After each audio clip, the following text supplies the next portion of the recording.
So to work a knit two together through the back loop, unlike a regular knit two together where you come from the left and the front, you're actually going to come from the right and in the back. So kind of slide your needle in. It's easiest to go kind of right below your left hand needle to catch those two loops.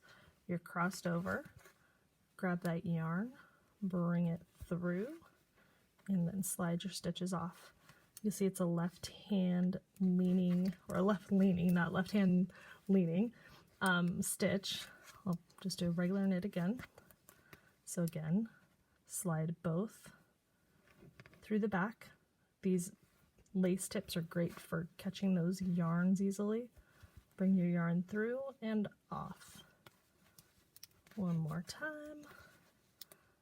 Right through the middle. I say the middle, but it's like the bottom. It's just easier to catch them that way. Bring your yarn around and slide off. So that is knit two together through the back loop. This is a super fast stitch refresher. If you like them, subscribe. You'll get a lot more. Thanks for watching.